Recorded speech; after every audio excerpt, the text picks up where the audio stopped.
And when he asked us to go there because 6 members of a family were murdered, and then a little over a year later, another family moved in.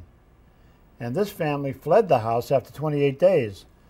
Well, of course, this interested both of us. Vous êtes-vous déjà demandé ce qui rend une maison réellement terrifiante? Eh bien, certaines histoires ne seraient pas seulement des légendes, elles s'enracinent dans des murs, dans des souvenirs, mais aussi dans le sang. Aujourd'hui, nous ouvrons ensemble un chapitre de l'une des maisons les plus emblématiques et redoutées du monde, la maison d'Amityville.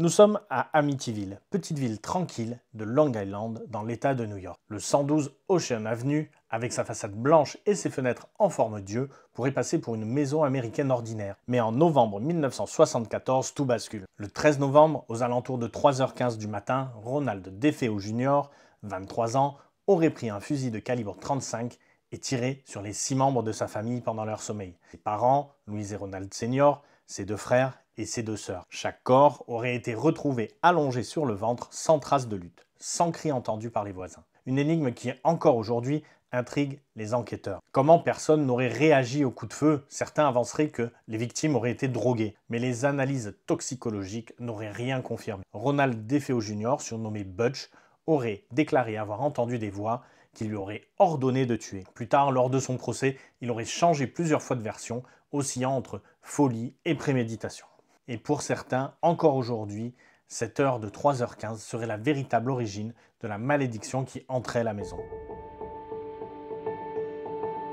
Un an plus tard, en décembre 1975, la maison est vendue à un prix bien en dessous du marché à la famille Lutz, George, Cathy et leurs 3 enfants. Il faut savoir qu'ils étaient tout à fait au courant de ce qui s'était passé dans la maison l'année d'avant. En emménageant, ils espéraient un nouveau départ, mais dès le premier jour, les choses ne se passèrent pas du tout comme prévu. Selon leurs témoignages, des phénomènes étranges se produiraient. Des variations brutales de température, des odeurs de soufre qui apparaissent et disparaissent sans raison, des bruits sourds venant des murs, du grenier, et encore beaucoup d'autres choses comme des apparitions de poltergeist et des invasions de mouches. Cathy Lutz aurait affirmé se réveiller plusieurs nuits d'affilée exactement à 3h15 du matin, l'heure du massacre, avec la sensation d'être observé. George Lutz, lui, aurait déclaré se sentir de plus en plus irritable, presque possédé, passant des heures à fixer le feu dans la cheminée. Fait un petit peu moins connu, mais dès leur premier jour d'emménagement, leur chien Harry aurait été retrouvé pendu par accident à la clôture, comme s'il avait tenté de sauter pour fuir quelque chose. Heureusement,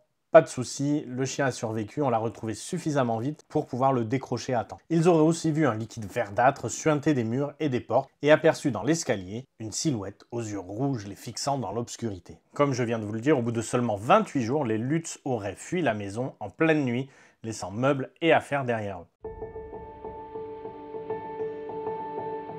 Bien évidemment, l'histoire des Lutz attire l'attention des médias et d'un couple déjà connu pour ses enquêtes paranormales, Ed et Lorraine Warren. En février 1976, les Warren se rendent au 112 Ocean Avenue. Lorraine, médium, affirmerait avoir ressenti une présence inimaginablement maléfique.